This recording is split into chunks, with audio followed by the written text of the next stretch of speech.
Tak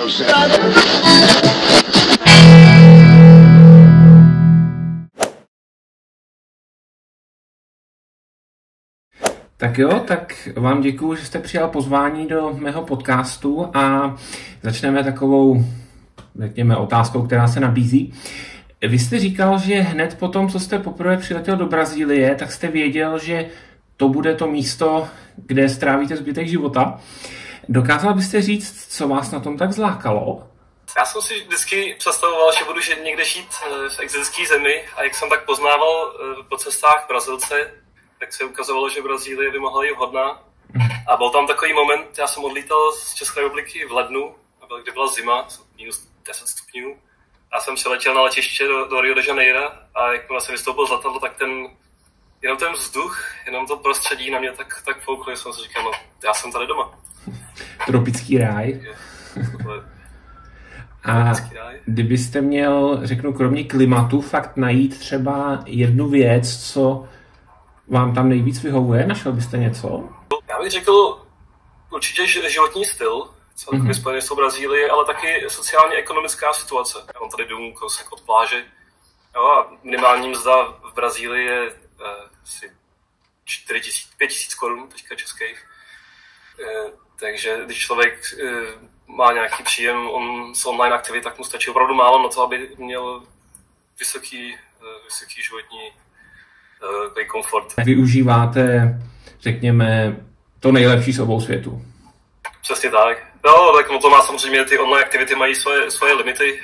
Přece jenom člověk, když pracuje v IT firmě, tak v Čechách nebo někde v evropských zemích vydělá asi víc monetárně, ale co se za to dá pořídit, to je právě otázka. No. Jasně. V Čechách, i když má třeba 80 000, tak se zaplatí nájem, hypotéka, auta, poplatky a z toho nezbyde. No. Skoro se dá říct, že si toho koupíte čím dál míň, no. No, tak ta inflace, ona existuje všude, tady v Brazílii taky teďka, sice, že dolar je silnější proti brazilskému reálu, který se teďka v posledním roce hodně propadá. A ta inflace tak nějak to vyrovnává, ale i tak, no, tady opravdu, když člověk má 10 000, třeba, já nevím, kolik teďka je důchod v České republice, ale za 10 000 tady se dá ještě žít rozumný život, si člověk může dovolit jít do restaurace a nějaký cesty a dobré jídlo a tak dále. Takže myslím, že za míň se tady dá dokázat víc. Radíte na důchod do Brazílie? Všem to radím. Dobře. S tím, že samozřejmě člověk musí být připraven na právě že každý jeden svět, každá ta země má svoje pozitiva a negativa, tak člověk taky musí vědět, co mu vyhovuje. Brazílie má, řekněme, pověst poměrně nebezpečné země, minimálně tady v Evropě. Jak to vnímáte vy? No, Brazílie je potřeba si uvědomit, že je obrovská.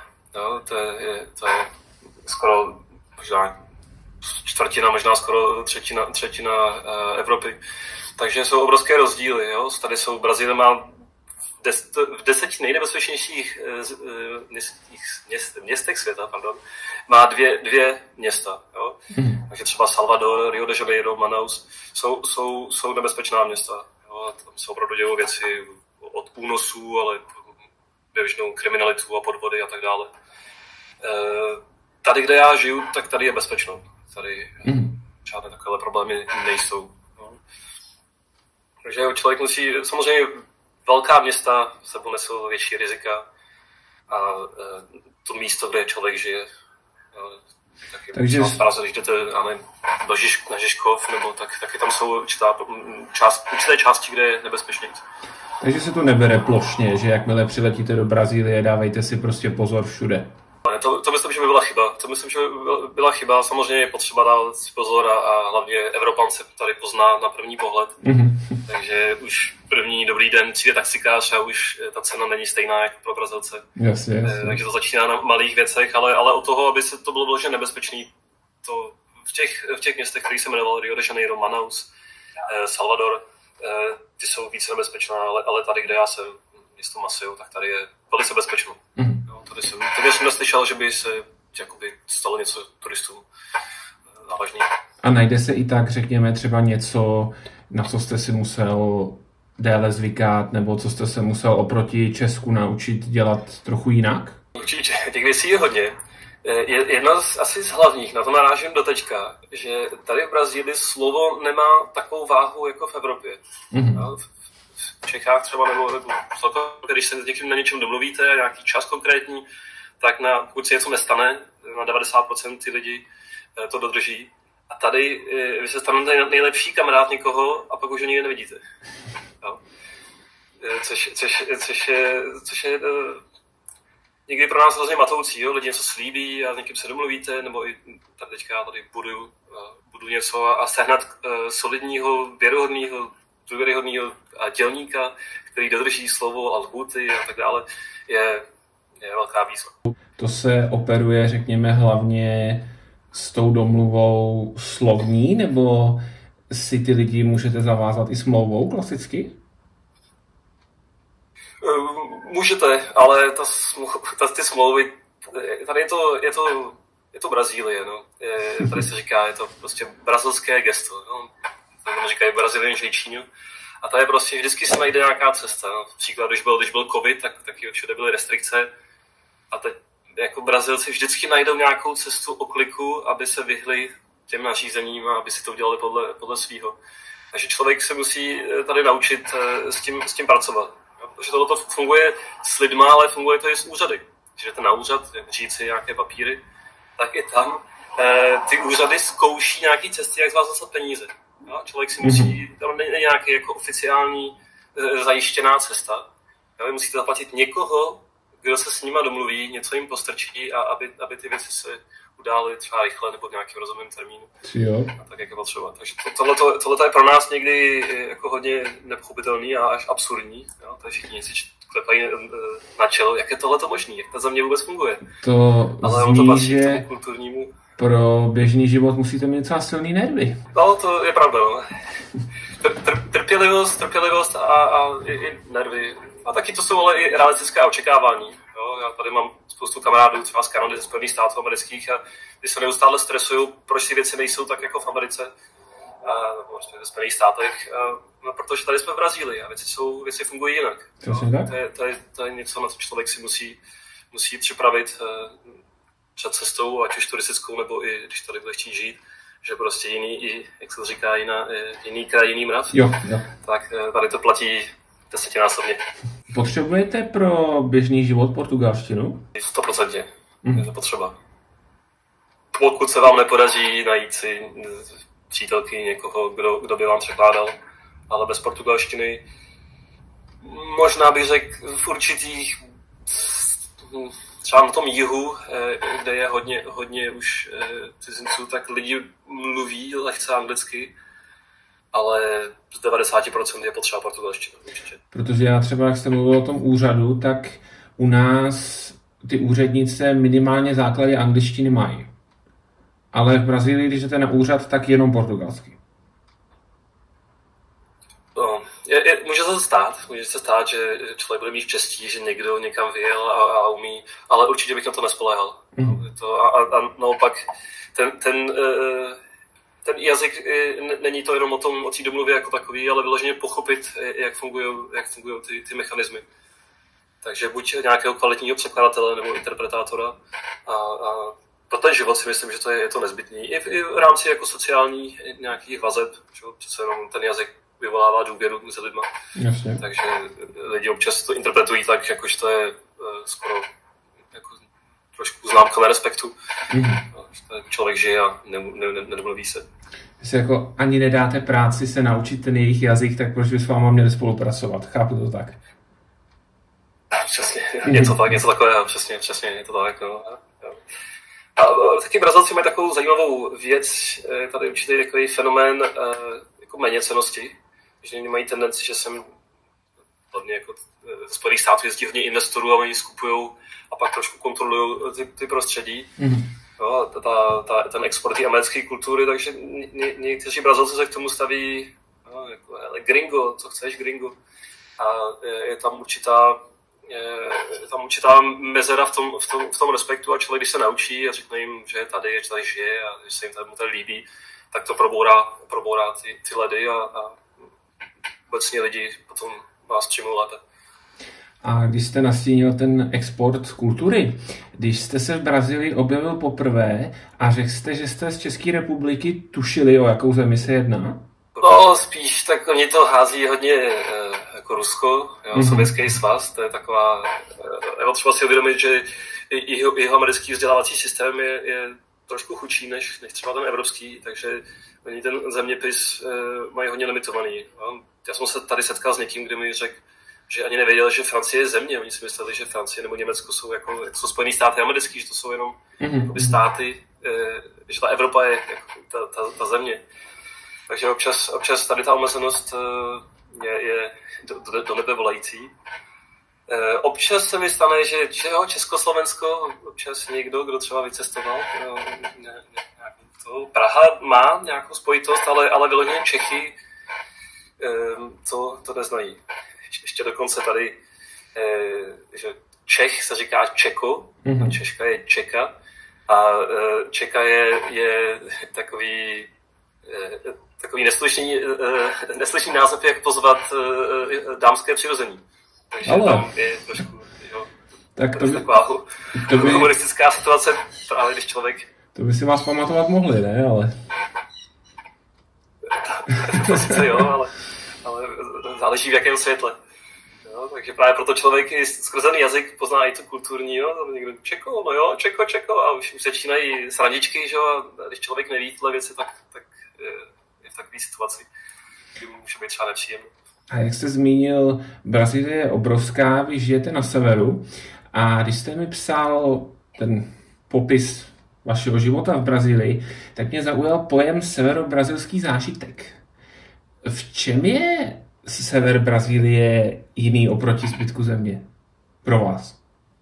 No, pro mě to je jako obecného úhlu pohledu. Ona Brazílie byla kolonizovaná různými zeměmi a jak se to ustavovalo, takže tady na severu byli převážně Holanďané. Jo, a na tom jihu spíš Portugalci a zase na tom jihu třeba německá a japonská migrace po druhé světové válce. Takže tady tím, že tady vlastně ten vliv té Evropy byl menší, byl slabší. No, třeba i to otroctví tady nebylo tak silný.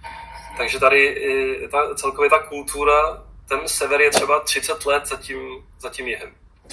Mentálně, vzdělaně, infrastrukturou, platově.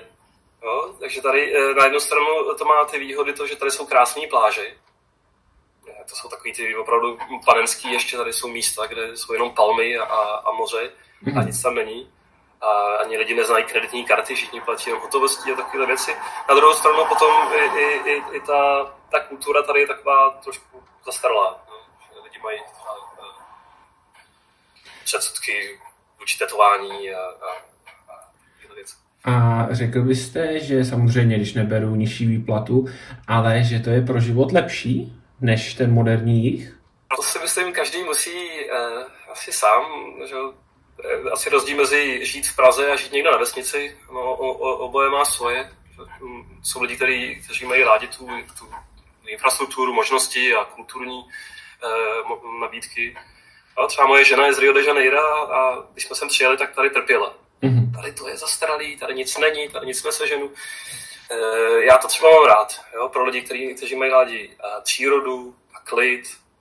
A takovou tu ještě, že se to všechno buduje a připravuje a rozvíjí, tak tady je třeba hodně možností. Jo? I ceny nemovitostí tady jsou podstatně levnější. Když se ještě dá koupit nemovitost na pláži, velký dům vyložený na pláži a bavíme se třeba o $500 000, o milion a půl. Takže tohle se v jiné části Brazílie už není možný. A kdybych přešel teda, řekněme, k nepříjemné povinnosti nás všech k práci, vy máte kombinaci prací, kterou se přiznám, že jsem v životě nezažil. Vy jste učitel a hráč pokeru. Jak se tohle spojilo dohromady?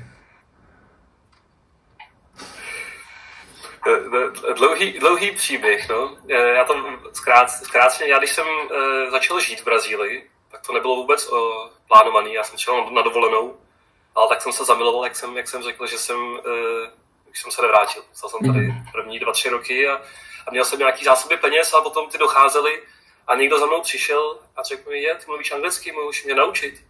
Takže jsem objevil, že tohleto existuje a takrát jsem měl několik žáků po celém Rio de Janeiro. A potom, když jsem se vrátil do Evropy, tak jsem dál v tom pokračoval a rozvíjel tuto schopnost. A teďka je to moje, řekl, jako 90% aktivita. No a poker to byla vždycky taková pro mě spíš záliba, radost a tam je takový ten sen, že se za málo dá vyhrát hodně a s tím hodně se dá hodně vybudovat. No a když já jsem se sem vrátil před covidem, tak jsem zůstal tak nějak tady uvězněn a nevěděl jsem, co za sebou. A ty hodiny neexistovaly, protože bylo všechno zavřeno. Než se rozjeli online hodiny, tak jsem se pustil plným proudem do pokeru. A to byly 2 velice úspěšné roky, které mi pomohly přežít tady a i něco hezkého vybudovat. Jenomže poker jde nahoru a dolů. A takže najednou se objevily online výuky a během covidu se to hodně spopularizovalo, takže jsem začal učit. No a teďka si to tak nějak, že já učím přes týden a občas o víkendu nebo k večeru si sednu a zahraju si a zatancuju si se šťastěnou, která že tady potom ty výhry a eventuálně tady jsou vysoký. No. Máte pro žáky, předpokládám, taky asi spoustu historek, ne? Pan učitel hraje poker. To mám. Pan učitel hraje poker. No ale je to i o tom, že já mám, ty žáky moje jsou někdy od 8 až po 50 let, takže jsou to profesionálové, ale jsou to i studenti. Takže já to učení těch jazyků specificky beru nejenom jako nudnou věc, co si musí dělat ve škole, abychom měli známky, ale já jsem reálný příklad někoho, komu ty jazyky opravdu otevřely cestu. No, teďka naučil jsem se portugalsky, takže tady můžu mít ženu, s kterou si můžu povídat. Naučil jsem se anglicky, což je můj příjem. A jezdí sem za mnou lidi třeba z Francie, takže zase já můžu s nimi z francouzsky povídat. Takže tohle já všechno vyprávím a tak nějak věřím, že to třeba tu mladší generaci může inspirovat. A to mě na tom hodně baví. Takže svoje žáky učíte hlavně anglicky a plánujete nějak přejít i do dalších jazyků, nebo zůstanete vždycky jenom u té angličtiny?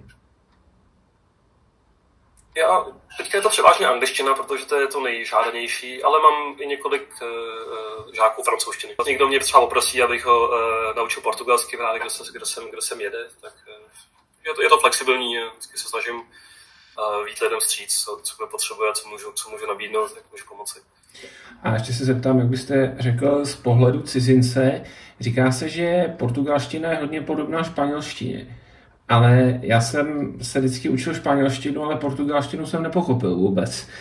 Jako, přijde vám složitější než španělština? Ono to je opravdu hodně podobný gramaticky, ale výslovnostně je tam hodně rozdílů. A já myslím třeba, že Portugalci možná líp rozumí Španělům, než naopak. No, je to opravdu o uších, poslouchat to. No. Já bych možná to přirovnal čeština, slovenština možná v některých. Jo, plus jako teda hodně západní čeština, hodně východní slovenština. Takže člověk, který na ty jazyky má talenty a pobyde v té zemi, tak si myslím, že ze španělštiny na portugalštinu je to už malý krůček. A na závěr otázka, kterou pokládám úplně každému. Šel byste do toho všeho, co jste zažil v cizině znovu? Při zpětném pohledu? Šel a ještě dřív. A ještě dřív. Ještě bych vyrazil dřív. A o jaký době se vlastně bavíme? Kdy jste se rozhodl, že poletíte do Brazílie? Poprvé teďka zrovna nedávno na Facebooku vyskočila vzpomínka, vzpomínky, bylo to 2013. To byl můj první příjezd do Brazílie. Utekly 3 roky, pak jsem se vrátil ještě několikrát na pár měsíců a teďka vlastně už to budou 4 roky, kdy tu žiju. Já jsem vždycky byl trošku blázen, jsem někam vyjel a spontánně se rozhodl, tak teďka zpětně jediný, co bych změnil, tak lepší přípravu. Lepší přípravu finanční a připravit si věci v České republice, že řady odhlášení od zdravotního pojištění a takovéhle věci, opravdu si všechno naplánovat a připravit se na tu cestu a připravit si opravdu třeba nějakou už online aktivitu a opravdu mít připravený plán, protože ať si to naplánujeme jakkoliv, tak ta realita vždycky je trošku jiná a vždycky nastanou nějaký neočekávaný potíže a problémy.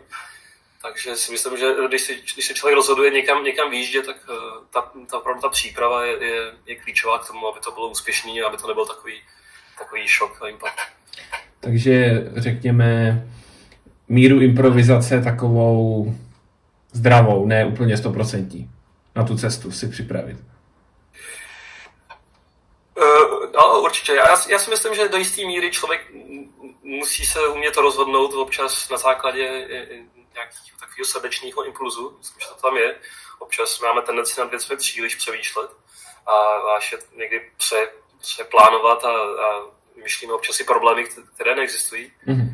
Ale zase je tam nějaká realita materiální, v který žijeme. A, když se člověk naplánuje, dobrý, přijedu, najdu si nájem do měsíce, najdu si práci do 3 měsíců, tak bych vždycky se připravil, že to může být déle a nějaké finanční prostředky a získat si co nejvíc informací. A vždycky je dobrý asi první tam jet, okoukat to, vrátit se, připravit a vyjet. No, což já jsem udělal přesný opak, ale ve finále to dopadlo dobře.